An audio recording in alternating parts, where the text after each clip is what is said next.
Good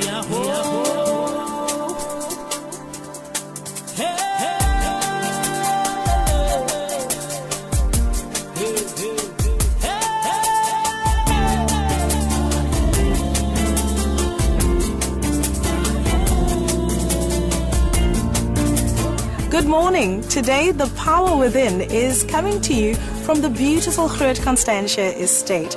I'm Willie G.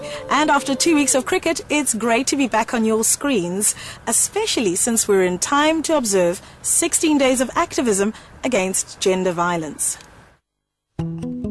On today's show, Dr. Thandimazibuko tells us why she will always be a rural girl at heart. We find out more about the practice of osteopathy. Then we're celebrating our best lives at O Magazine's exclusive annual tea party.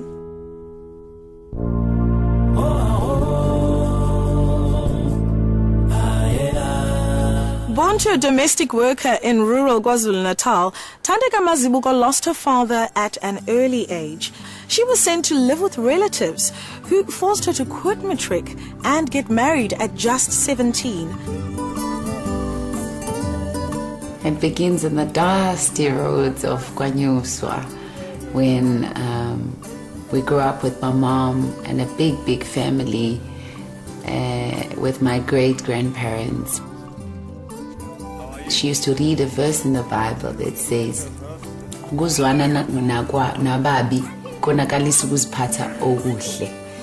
having bad people around you can deviate you from the good behavior that you might have learned in your life.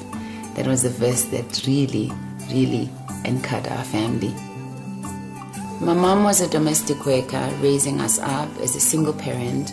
I always go back and say, I'm grateful for my mother for teaching me religion, because I think it's the most important basis of every child's life.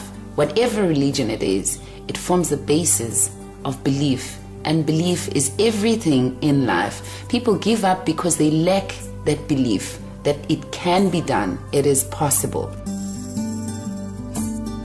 I lost hope in school when my school got bent down in standard 8.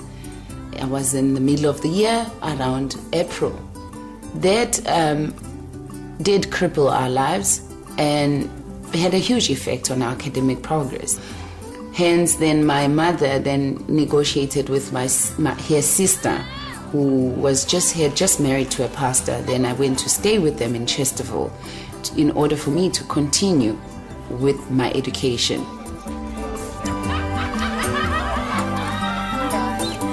Here now I'm in matric. I've managed to get to the school. I'm doing very well at school, and I'm enjoying my subjects. I've always enjoyed school. Here I am now at the school in the middle of the year. I hear there's a person who wants to marry me. But this person is not coming to me. I don't know him. I've never met him. And it was shocking for me because, first of all, we are taught at home that you should not have a boyfriend. How do I then think of getting married if I've never had a boyfriend? I've never held a boy's hand. I'm 17 years old, I'm disciplined, I'm following every single rule that have been set in my house, and I know in my house no boys are allowed. So how do you then confuse me and tell me I should get married? Unfortunately, the family chose him and they liked him, but I did not. But my voice at that point did not count.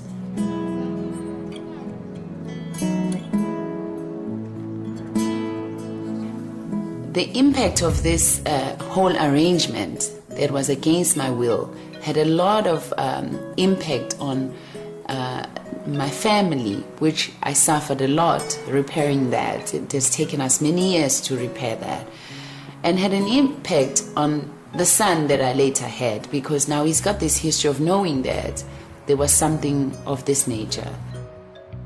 I think the turning point came when I said, it's enough. I'm going to take a decision and I'm going to go to school.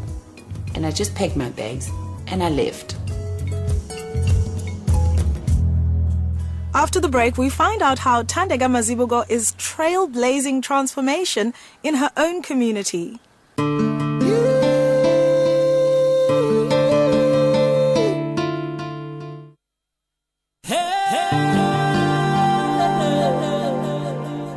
Back with the power within.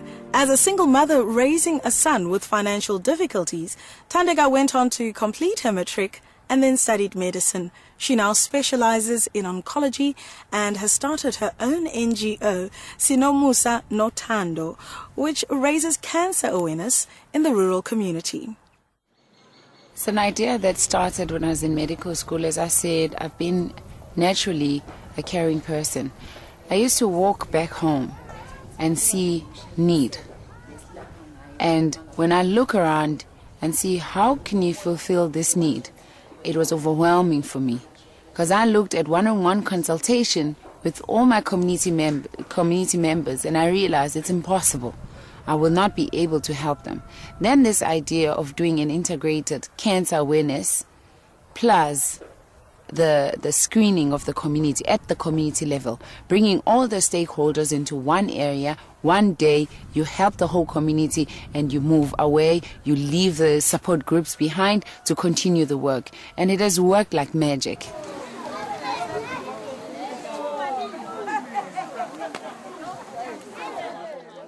I interfere with every meeting, with every structure that exists, with at the pensioners when they meet. We go there. Before our cancer witnesses, we visit every structure. We go to churches. Churches are important because every Sunday there's an appointment, there's a congregation, there are people who are there every single Sunday. If that time can be used and maximized, we can save a lot of life. Which is why the Sinomusa Nothando, the NGO, will help us reach out to more community members, which is the main aim, is to educate and screen and follow up. In my community, they had never had a doctor. There was only one doctor in the village who just started 3 years ago. We don't have screening facilities. We don't have pap smears. We don't have blood pressures. We don't have sugars, AGT machines that check the blood sugar in the blood system.